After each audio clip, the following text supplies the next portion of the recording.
bénisse. Bienvenue encore. Nous sommes très heureux d'être de retour sur ce plateau, encore une fois pour vous présenter, partager ensemble avec vous l'éveil de Jacob. Donc, nous introduisons l'éveil de Jacob parce que c'est l'éveil de Jacob qui va nous permettre de monter l'échelle, d'escalader ou de gravir l'échelle de Jacob. L'éveil va nous amener à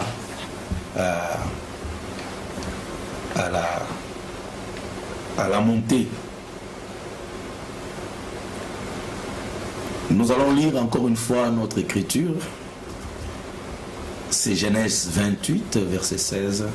Jacob s'éveilla de son sommeil et il dit: certainement l'Éternel est en ce lieu et moi je ne le savais pas. Seigneur Jésus, encore une fois nous te disons merci pour la lecture de ta parole. Bénis-la, Seigneur, bénis tes enfants qui sont en train de suivre, que ceci produise vraiment des fruits dignes de cet enseignement, Seigneur Jésus-Christ, et que la vie de tes enfants puisse complètement changer, que ceci puisse avoir un impact positif dans leur vie et que leur vie ne soit plus jamais le même, dans le nom de Jésus-Christ, notre Sauveur et notre Dieu. Amen. Nous sommes en train de parler sur l'éveil de Jacob, que nous avons vu que c'était l'éveil de la conscience. Et nous avons beaucoup insisté sur la conscience. Nous ne saurons pas tout terminer pour vous montrer l'importance de la conscience, mais nous devons quand même avancer. Je crois que le peu que nous avons montré jusqu'ici vous a permis de saisir l'importance de la conscience. Maintenant, nous allons essayer de parler de la conscience elle-même, c'est quoi, et ainsi de suite. Alors, nous allons essayer de définir par la grâce de Dieu qu'est-ce que la conscience.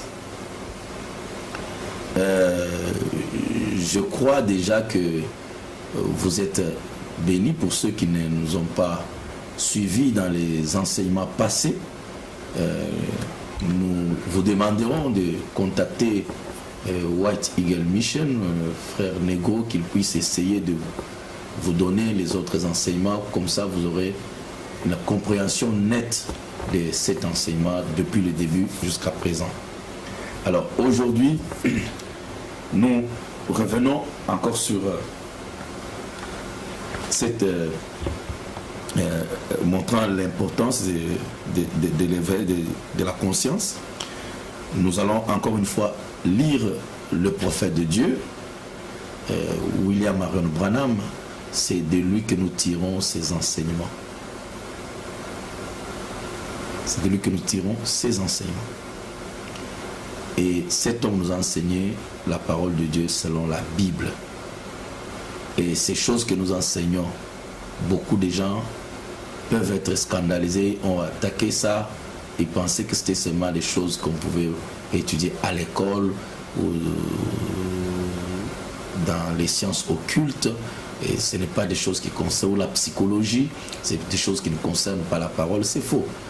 Tout ce que nous disons ici, tout ce que nous dirons, nous les tirerons de la Bible. La Bible est le premier livre par excellence qui contient toutes ces choses.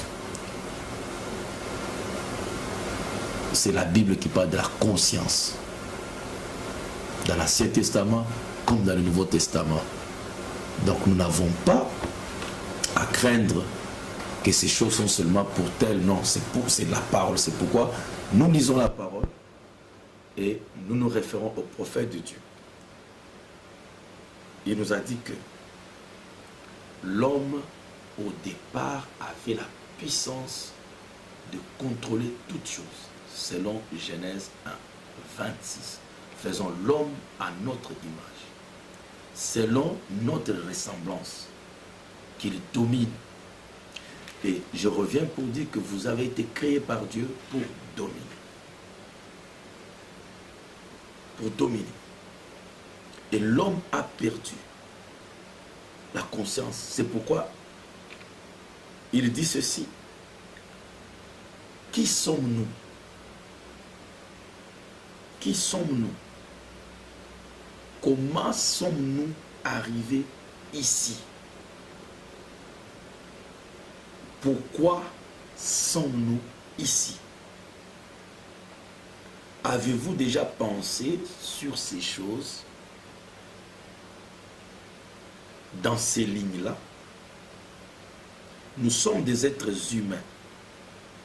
Et qu'est-ce qui fait de nous des êtres humains? Qu'est-ce qui nous rend différents de toute autre chose sur la terre en tant que des êtres humains? Et dire, ça, ce sont des questions que l'homme se pose toujours. Et ce n'est pas d'aujourd'hui, ça remonte de la nuit des temps. Peu importe dans quel état l'homme est, il reste néanmoins un fils de Dieu. Ça, c'est très important. Peu importe l'état dans lequel l'homme est, il peut être un pécheur, il peut ne pas reconnaître Dieu, il peut insulter Dieu du matin au soir, mais néanmoins, il reste un fils de Dieu. Peu importe. Peu importe ce que l'homme est, il reste néanmoins un fils de Dieu.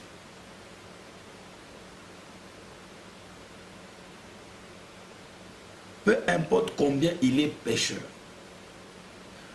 peu importe combien est-il loin de Dieu, il peut être loin n'importe comment, mais néanmoins, il reste un fils de Dieu. Il est un fils déchu, un fils qui est tombé, mais Dieu est son créateur. Dieu est celui qui l'a fait. Dieu l'a acheté avec un prix. Il peut ne jamais se réconcilier avec Dieu. Donc l'homme peut ne jamais se réconcilier avec Dieu. Avec lui-même. Il peut ne jamais accepter. Donc tu peux être là, tu ne crois pas dans ce que je dis ici. Néanmoins, tu restes un fils de Dieu, une fille de Dieu. Même si tu n'acceptes pas ce que j'ai dit, tu restes une fille de Dieu, un fils de Dieu, dans ton état là où tu es. Et ça, c'est très important.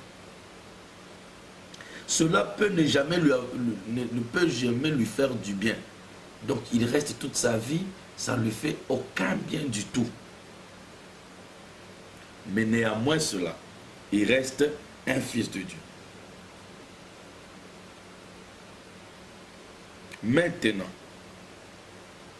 Dieu, quand il a fait l'homme au commencement, il a fait supérieur à toute chose sur la terre.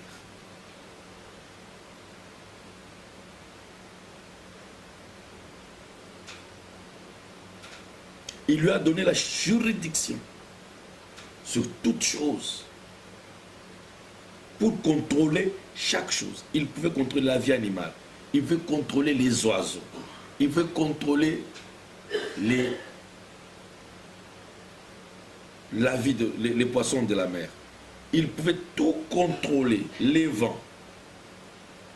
Il contrôlait chaque chose. Et l'homme, il a chuté, il est tombé. Et au travers de la chute, il a perdu sa conscience, sa puissance, de ce pourquoi Dieu l'a placé sur la terre. Mais quand il est tombé, Christ est venu, l'a racheté, l'a ramené. Il est son rédempteur. Êtes-vous déjà arrêté à réfléchir sur ce que, pourquoi Christ nous a rachetés? Il nous a donné la vie éternelle. Il nous a achetés. Il nous a ramenés à la vie éternelle, à la communion éternelle, à la relation avec Dieu. Pour être des fils et des filles de Dieu, pour nous restaurer, nous ramener. Maintenant, la chose est que depuis que l'homme a été restauré à sa place, l'homme dans la chute, il a perdu sa conscience de ce pourquoi le Père l'a placé ici sur la terre. Donc, vous voyez pourquoi nous parlons de l'éveil de la conscience. Que l'homme a perdu sa conscience. L'homme a perdu sa connaissance de ce pourquoi Dieu l'a placé sur la terre. Voilà pourquoi ça devient très capital et très important. Ce n'est pas que Jésus ne nous a pas sauvés. Il nous a déjà sauvés. Ce n'est pas que Jésus ne nous a pas rachetés. Il nous a rien racheté. Jésus nous a déjà ramenés à notre place où nous devons tout contrôler. Il nous a déjà ramenés à notre pouvoir, notre puissance. Nous avons déjà tout. Tel que tu es là, tu es déjà ramené. Tu es déjà ramené. Même si tu es malade, tu es déjà ramené à la place où tu peux contrôler cette maladie, maîtriser cette maladie, chasser cette maladie, parler à la maladie, la maudire et la maladie te quitte. Jésus t'a déjà ramené, mon frère, ma soeur, à la position où tu contrôles toutes choses dans ta vie. Rien ne peut te déranger, rien ne peut t'embêter. Mais le point ici est que tu ne profites pas de ça. Tu n'expérimentes pas cela. Tu ne goûtes pas à cela à cause de l'état de l'inconscience. Tu es inconscient. Tu n'es pas conscient. Tu vois, de ce pourquoi Jésus-Christ t'a ramené sur la terre. Voilà pourquoi nous prenons ce temps ensemble avec vous pour essayer de vous ramener, de vous faire comprendre. Alors, vous allez me demander, mais frère Joseph, tu as parlé tellement beaucoup de la conscience.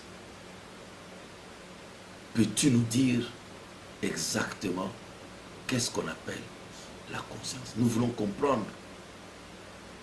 Je crois déjà que par tous ces enseignements que nous avons eus, cette introduction, vous avez déjà l'idée de ce que j'ai dit. De toute façon, c'est quelque chose que beaucoup de vous connaissent. Vous entendez cela. Ce n'est pas la première fois, ce n'est pas la première fois que j'amène ce vocabulaire-là, ce mot-là, prise de conscience, la conscience, c'est conscientiser, tout cela, vous avez déjà entendu cela. Mais nous allons seulement essayer de revenir là-dessus pour rafraîchir votre mémoire et vous aider à comprendre ensemble ce que nous voulons saisir dans ces enseignements. Le mot conscience dans la Bible, en grec, est appelé sonoidases. Sonoidases. Je répète, sonoidases. C'est ça le mot utilisé pour parler de la conscience dans la Bible. Et sonoidases signifie simplement connaître ou comprendre avec. Connaître avec quelque chose. Ou une connaissance avec. Une connaissance qu'on partage avec quelqu'un d'autre, quelque chose d'autre. Connaître avec quelque chose d'autre. Connaître quelque chose à propos de soi-même. Être conscient, être éveillé. C'est être dans l'état de la réalisation. Où on dit je réalise. C'est-à-dire que c'est une connaissance avec intérieure. En soi-même de quelque chose.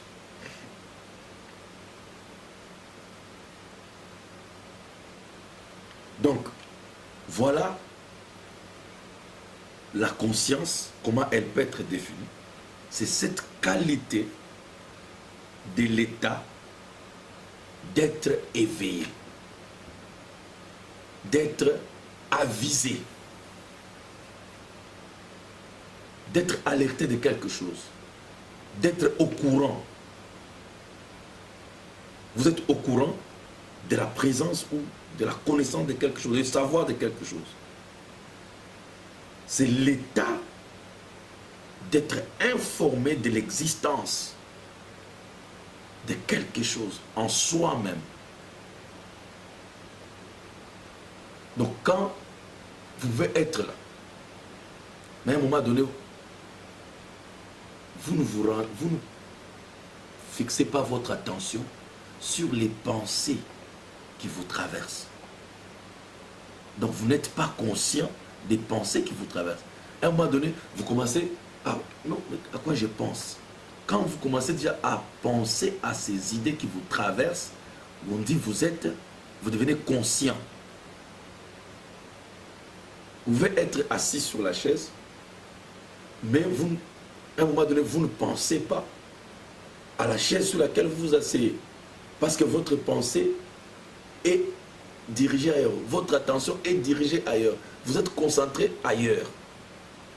Au point que la chaise sur laquelle vous êtes assis, vous n'y pensez plus. Donc, à ce moment-là, vous n'êtes pas conscient. Donc, vous ne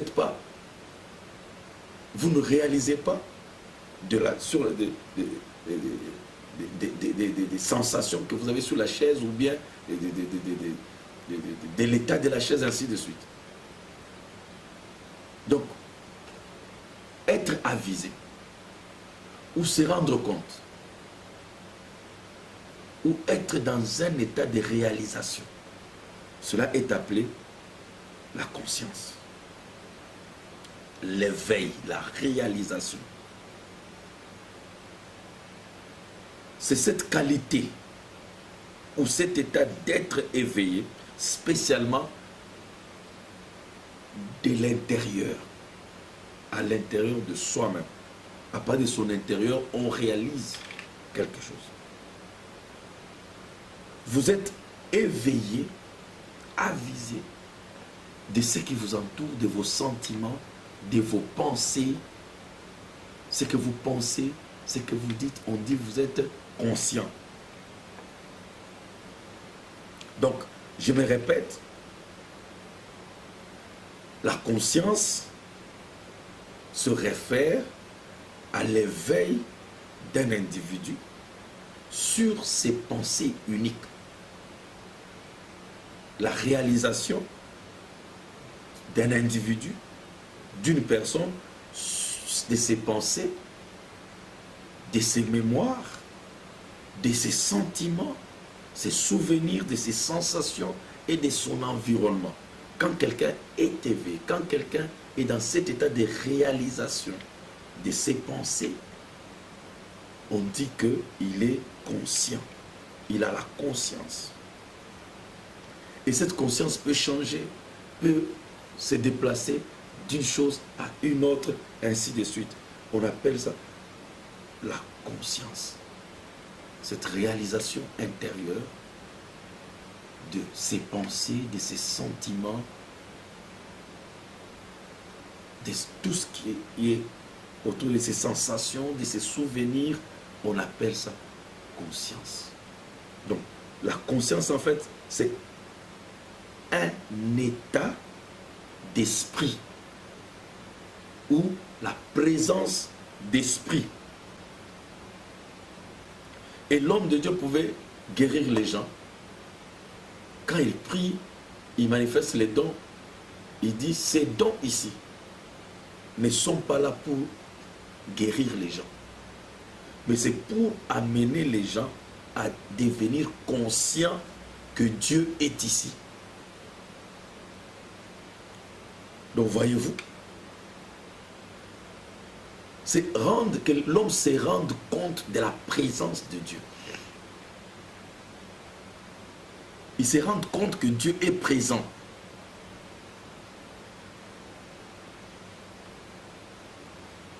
Dans notre introduction, quand on a commencé, je vais vous montrer ici que les microbes existent.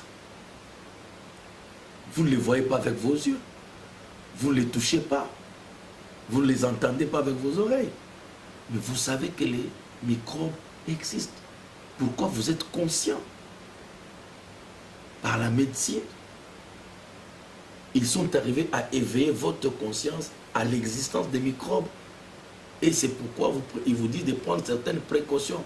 Vous venez des toilettes, lavez les mains.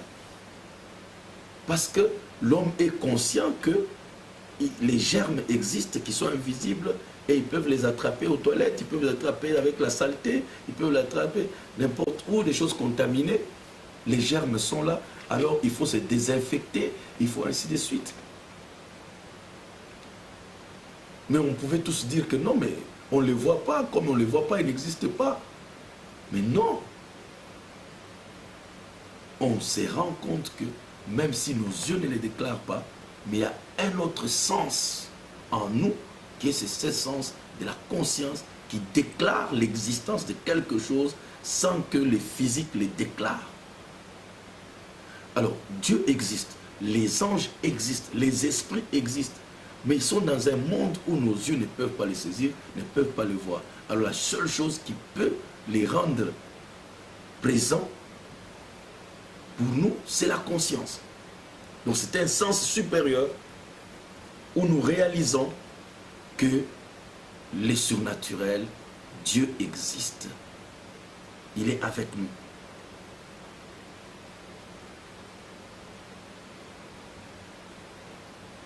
Et l'homme de Dieu nous dit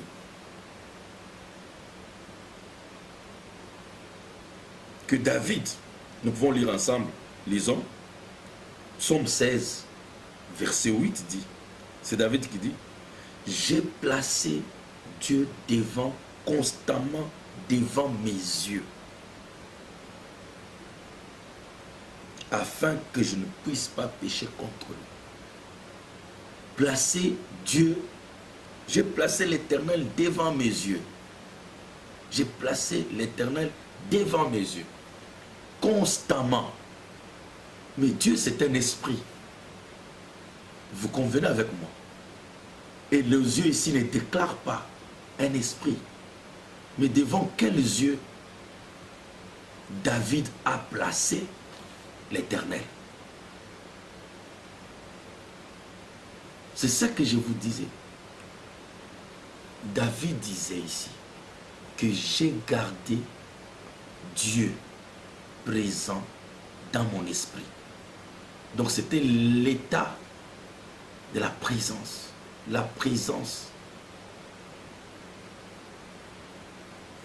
de Dieu dans l'homme. C'est un état d'esprit. Quand tu dis la présence d'esprit, c'est ça qu'on appelle conscience. Donc c'est ce que David dit ici. J'ai gardé Dieu dans mon esprit. J'ai gardé Dieu devant moi. J'ai gardé Dieu dans ma conscience. J'ai tout fait pour être conscient, constamment rester conscient de Dieu. Donc garder l'état de présence dans mon esprit, que Dieu soit présent dans mes pensées, dans mes sentiments, dans mon cœur. Que Dieu soit présent, comme ça je ne pêche pas. Mais ça c'est très capital et très important, mes frères, que cette définition ne vous échappe pas. Donc gardez la présence de Dieu dans votre esprit par la pensée, par les sentiments, par votre mémoire. Donc Dieu est présent, on dit que Dieu est présent. Présent là, c'est juste, on utilise la présence physique pour vous faire comprendre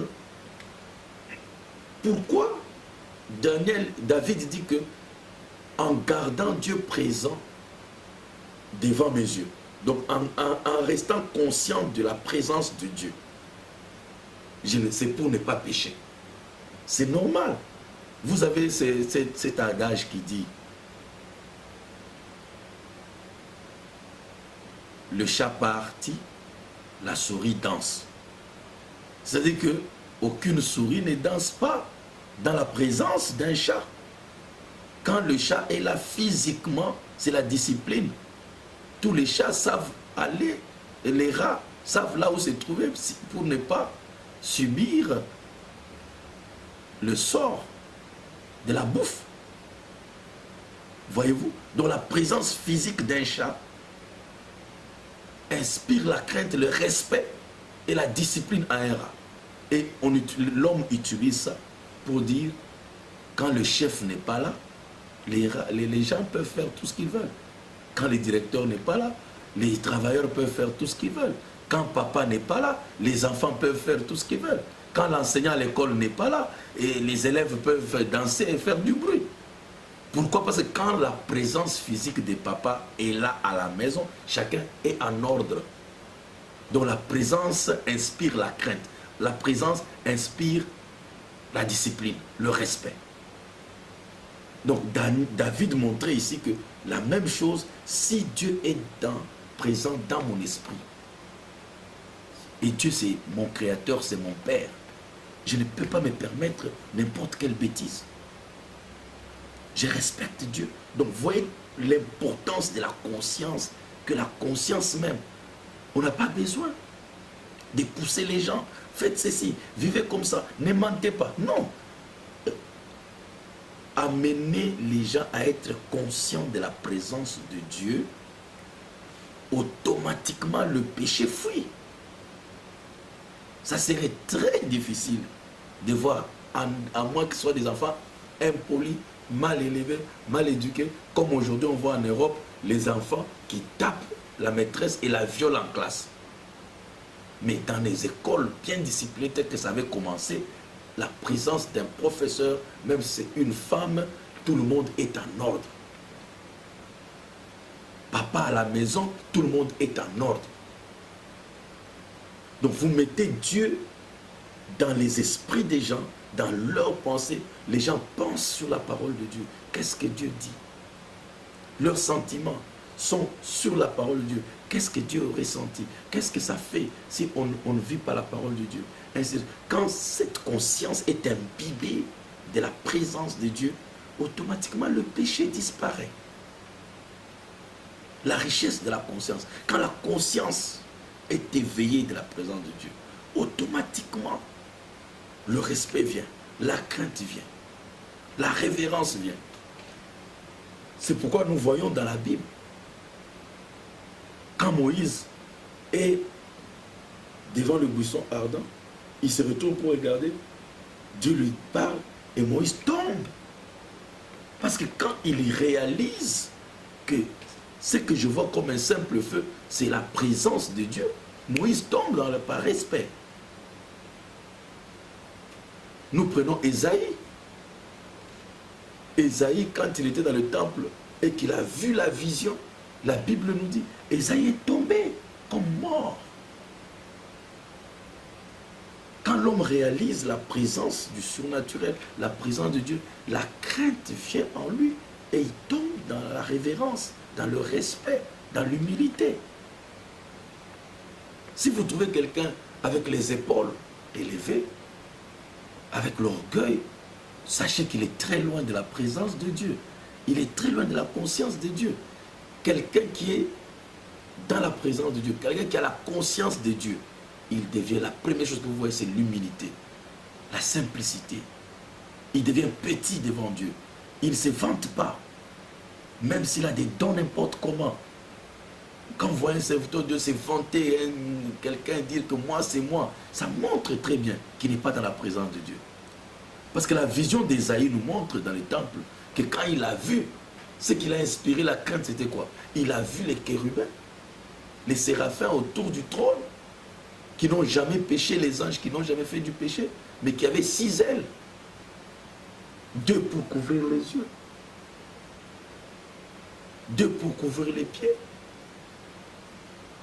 et 2 qui sont utilisés pour s'envoler, l'action, agir, servir Dieu.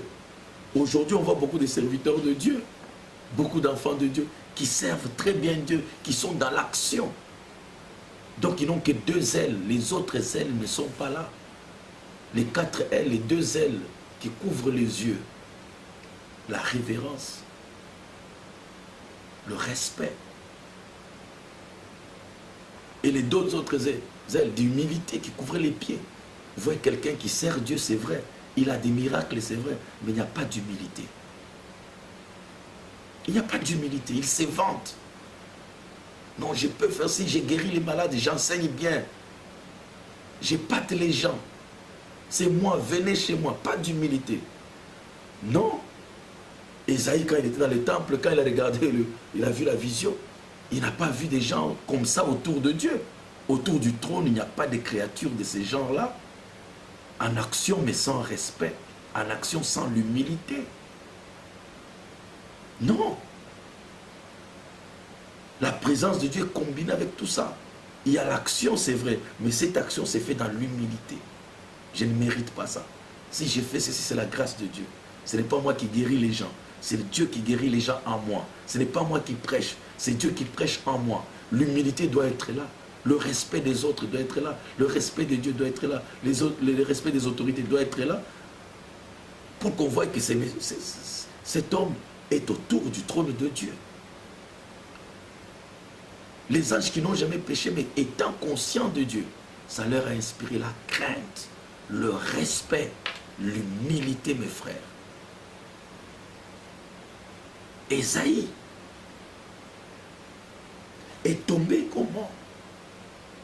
Quand il a eu Dieu devant lui, quand il a eu Dieu dans sa conscience, Ésaïe s'est humilié. David le dit, j'ai gardé constamment Dieu. Je suis resté conscient en permanence, à chaque instant. Donc, j'ai fait un effort pour garder la conscience de Dieu. Mes chers bien-aimés, je veux insister sur ça. Nous pouvons continuer. Pierre, je crois un jour il péchait nu, sans habit, s'en foutait. Et Jésus était venu, il lui a demandé de pécher. Et quand il a vu le miracle qui s'est produit, la Bible dit, Pierre est tombé dans l'eau. Qui a dit à Pierre de tomber dans l'eau? Mais c'est la même personne qui était là. Mais comme il n'était pas conscient de qui était dans sa présence, qui était là, il n'était pas conscient. Il est resté sans habit. Jésus n'a pas dit, mais comment? Tu ne sais pas qui je suis, que je suis Dieu? Comment tu peux être dans cet état ici sans habit devant moi? Va t'habiller.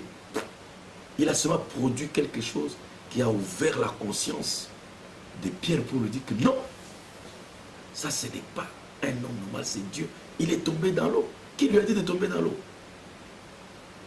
Quand vous êtes conscient de Dieu, quand vous avez la présence d'esprit,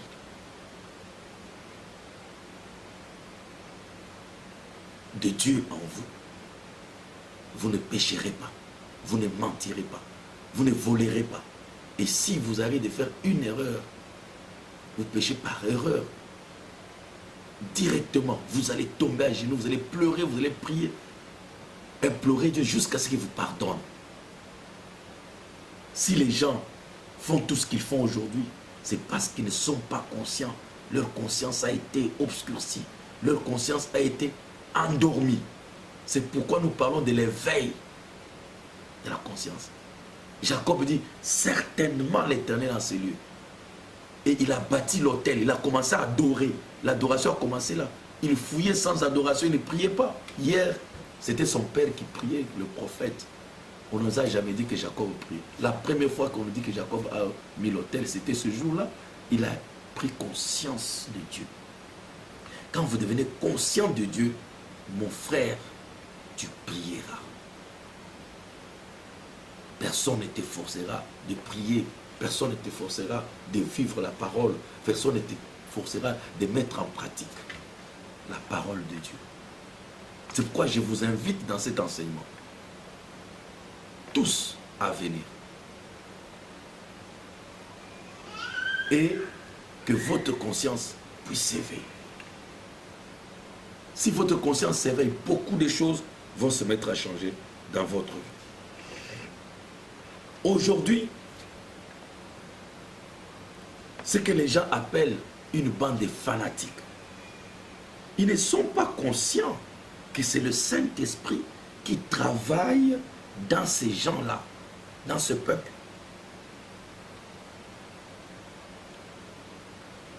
Donc il se comporte n'importe comment, n'étant pas conscient de cela, n'étant pas conscient de sa présence.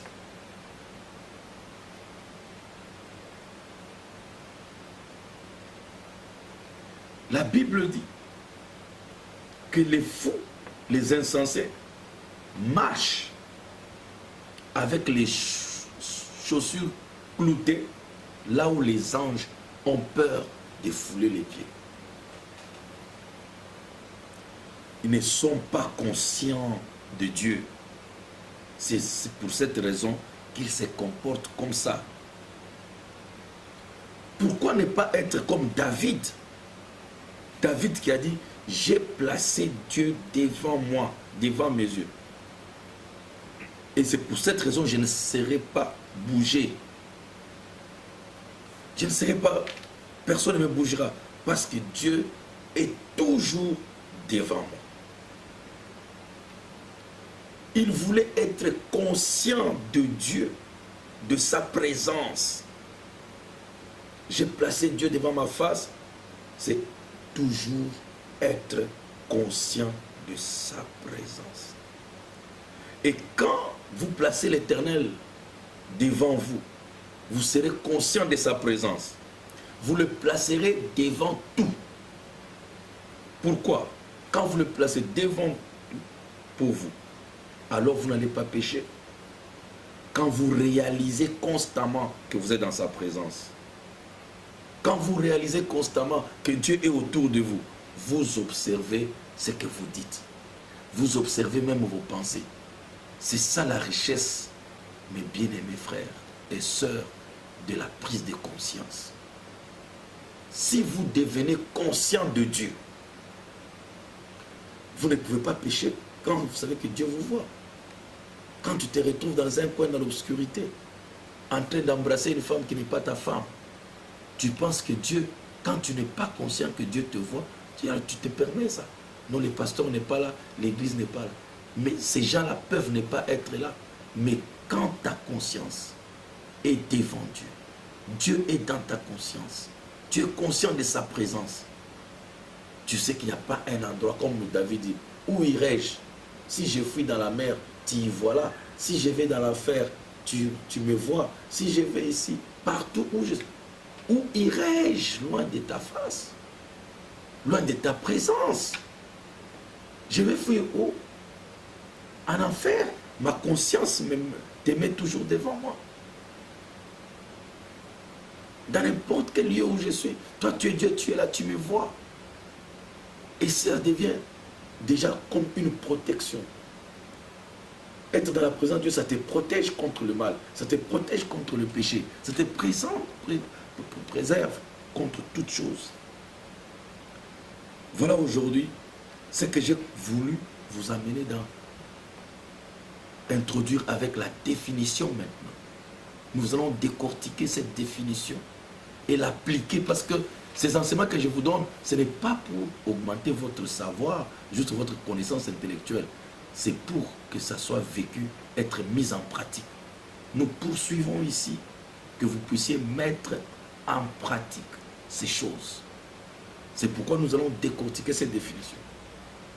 Dans les prochains enseignements, que vous compreniez, comme David, que vous mettiez Dieu devant. C'est pourquoi vous voyez David pouvait dire que je me réveille, quand je m'allonge sur ma couche, je pense à toi.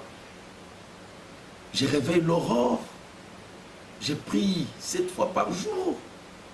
Donc tout ça là, c'était des choses que David faisait pour que Dieu soit toujours présent. Si vous aussi, vous pouvez commencer à exercer votre pensée, à garder Dieu présent dans votre pensée.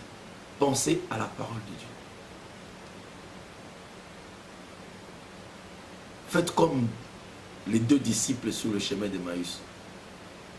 Bien qu'ils étaient tristes, bien qu'ils étaient découragés, bien qu'ils étaient abattus, mais ils ont fait un effort pour garder Christ dans leurs pensées, dans leur conscience. Ils ont commencé à parler sur le chemin d'Emmaüs de comment Jésus était. Comment c'est. Ils ont parlé de lui. Ils ont parlé. Donc ils voulaient être restés conscients. Et cette conscience fit apparaître Jésus physiquement parmi eux.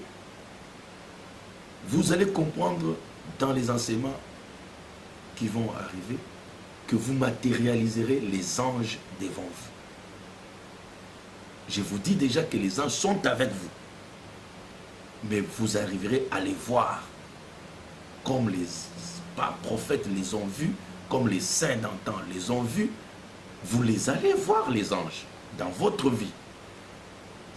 Votre conscience, dès qu'elle est, je peux dire, branchée sur la fréquence céleste, comme la télévision, vous cherchez les images selon les chaînes, vous réglez, vous fixez sur une fréquence et les images de cette fréquence-là apparaissent.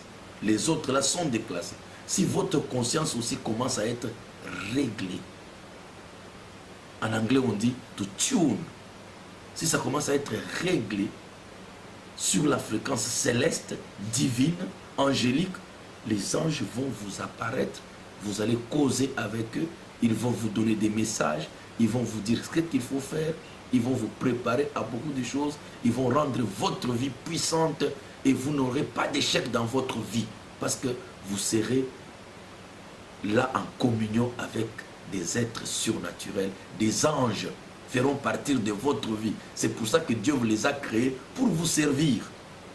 Mais c'est vous, par votre conscience, vous les avez fermé la porte, vous les avez éloignés de vous, mais la parole est là, la grâce de Dieu est là.